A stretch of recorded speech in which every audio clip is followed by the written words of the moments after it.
नमस्कार दोस्तों, Verma chemistry classes के यूट्यूब चैनल में आपका स्वागत है। आज मैं आपके लिए बहुत ही important topic greenhouse effect या ग्लोबल वार्मिंग के बारे में बताऊंगा कि ग्लोबल वार्मिंग क्या होती है, इसके लिए कौन कौन सी गैसें उत्तरदायी हैं, ये कैसे उत्पन्न होता है तथा इस ग्रीन हाउस इफेक्ट जो होता है इसके हानिकारक प्रभाव क्या होते हैं तथा इसे कैसे हम दूर कर सकते हैं। यदि आपने अभी तक हमारे चैनल को सब्सक्राइब नहीं किया है तो प्लीज़ चैनल को सब्सक्राइब करें, लाइक करें एंड बेल आइकन बटन दबाना ना भूलें। तो चलिए शुरुआत करते हैं ग्रीन हाउस इफेक्ट की।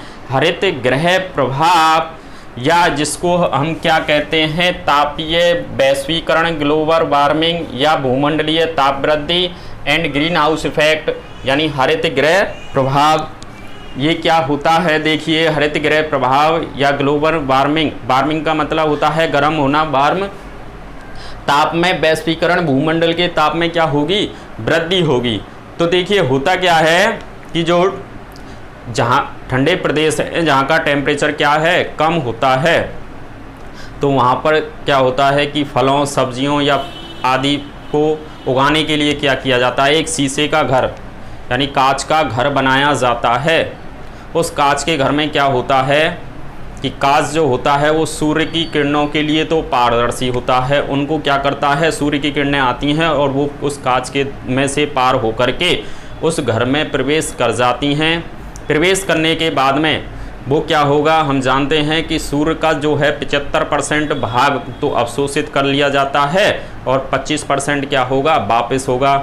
लेकिन हरित गृह में क्या होगा कि उस कांच के घर में जैसे ही जो प्रकाश की किरणें आएंगी तो वो बाहर नहीं जा पाती। क्यों नहीं जा पाती? क्योंकि जो कांच होता है वो सूर्य की अवरक्त जो विकिरणें होती हैं, ऊष्मा की जो विकिरणें हैं अवरक्त, तो वो क्या होती हैं, उनके लिए जो होता है कांच वो क्या होता है, अपारदर्शी होता है, उनको बाहर नहीं जाने देता, जिसके कारण जो उसका कांच का जो घर है उसका टेम्परेचर क्या रहता है, मेंटेन रहता है, जो वनस्पतियों के लिए क्या होता है, लाभप्रद होता है।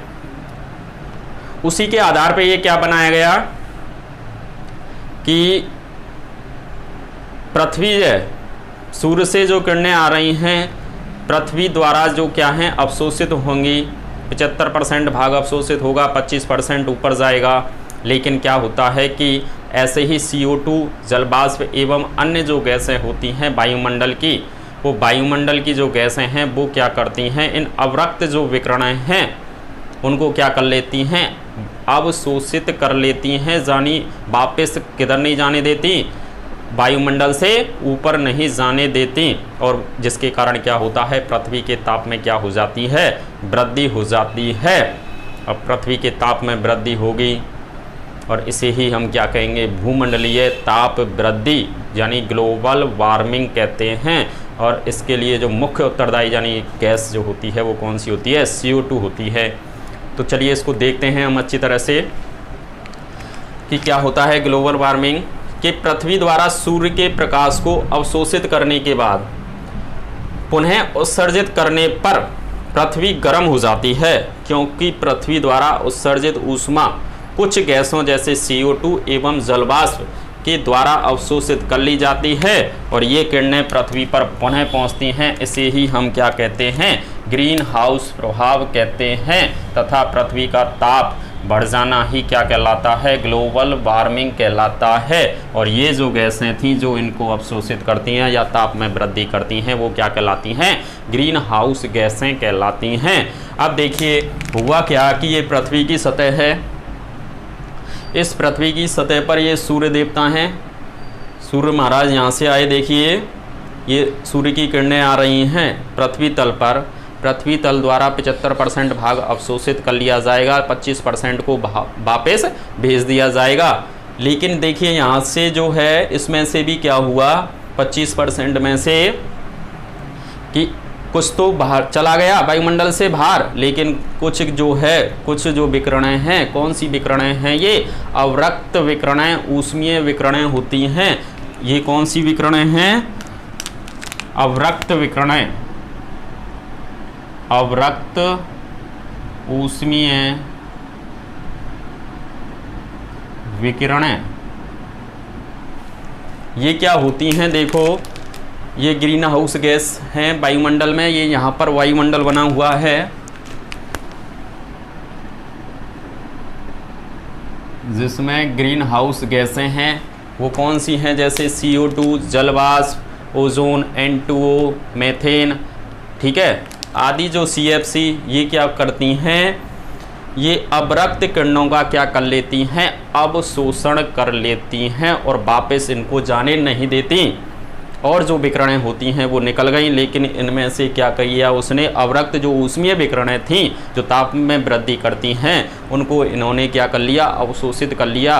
कैसे अवशोषित कर लिया, क्योंकि यहाँ पर जो CO2 या अन्य जो गैसें हैं वही काम करती हैं जो हरित गृह में काज कर रहा था। यानी क्या कर रहा था वो, कि उन विकिरणें जो थीं उनको क्या कर रहा था, अवशोषित कर रहा था, वापस बाहर नहीं भेज रहा था, यानी कि अपारदर्शिता का कार्य कर रहा था। ऐसे ही CO2 या अन्य जो गैसें हैं वो भी क्या करती हैं, अपारदर्शी का कार्य करती हैं, यानी इनको वापस नहीं जाने देती और पुनः ये क्या करती हैं, पृथ्वी तल पर आ जाती हैं, जिससे क्या होता है, पृथ्वी के ताप में क्या हो जाएगी, वृद्धि हो जाएगी।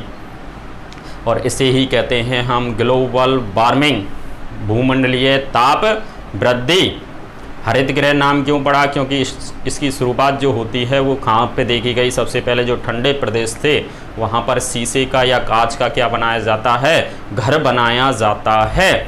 उस घर में क्या होता है कि प्रकाश की जो किरणें हैं वो आती हैं, लेकिन उनमें से अवरक्त जो ऊष्मीय विकिरणें होती हैं वो क्या होती हैं, उस कांच से बाहर नहीं जा पाती, जिसके कारण क्या होता है, उस निश्चित स्थान जो होता है वहाँ का टेम्परेचर बढ़ना चालू हो जाता है, जो वनस्पतियों के लिए तो लाभदायक होता है, लेकिन उसके क्या होते हैं, हानिकारक प्रभाव भी होते हैं, जिनको हम देखेंगे।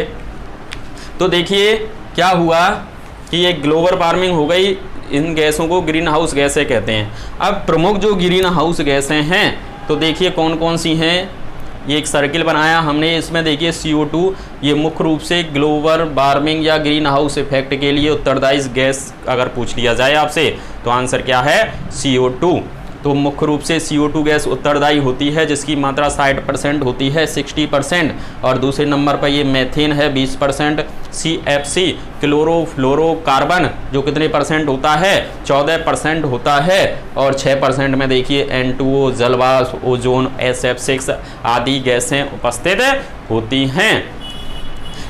देखिए ये हमने क्या लिखा था कि हरित गृह में कांच जो होता है वो सूर्य की गर्मी को अंदर थामे रखता है, क्योंकि कांच अवरक्त विकिरणों, ऊष्मीय विकिरणें भी बोलते हैं इनको, के लिए अपारदर्शी होता है। परिणाम स्वरूप कांच के घर के अंदर का जो टेम्परेचर है वो लगभग नियत रहता है तथा वनस्पतियों के लिए क्या होता है, वो उपयुक्त होता है।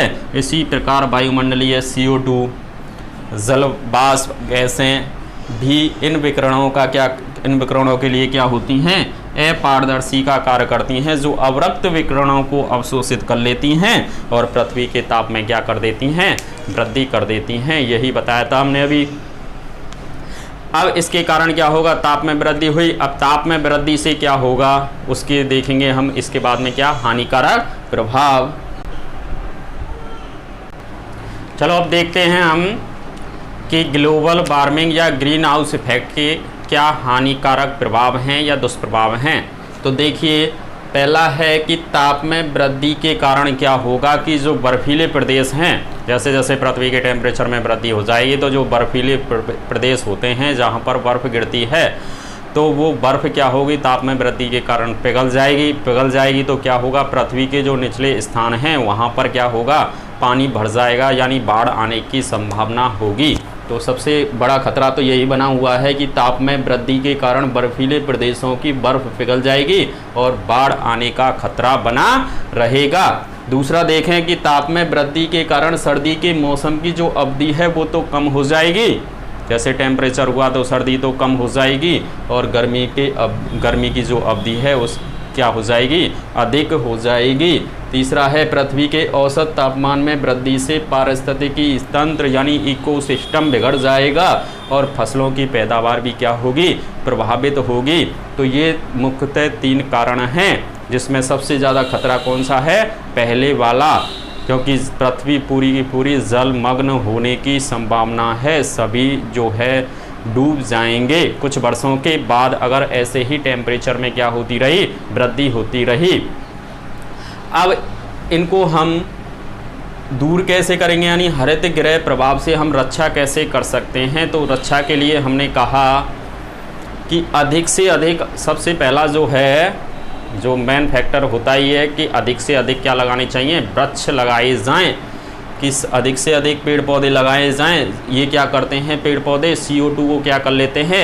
अब शोषित कर लेंगे, क्योंकि CO2 ही इसका मुख्य कारक है ग्लोबल वार्मिंग या ग्रीन हाउस इफेक्ट का, जो टेम्परेचर को क्या करता है? अवशोषित करता है। इसका मतलब CO2 की मात्रा में कमी करने के लिए हमको क्या करने हैं? अधिक से अधिक पेड़ लगाओ, CO2 की मात्रा कम होगी, जिससे ग्रीन हाउस इफेक्ट कम होगा, ताप में वृद्धि कम होगी। और दूसरा है जीवाश्म ईंधन यानी पेट्रोल डीजल के स्थान पर सौर ऊर्जा या पवन ऊर्जा आदि वैकल्पिक साधनों का उपयोग किया जाए। और अगला है वाहनों में पेट्रोल और डीजल के स्थान पर हमको क्या यूज करने चाहिए? LPG या CNG का उपयोग करना चाहिए।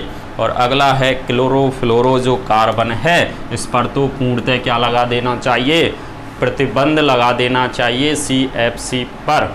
और अगला है कि जन समुदाय को हरित गृह के हानि और दुष्प्रभावों के बारे में अवगत कराया जाए। तो ये होता है ग्रीन हाउस इफेक्ट। धन्यवाद।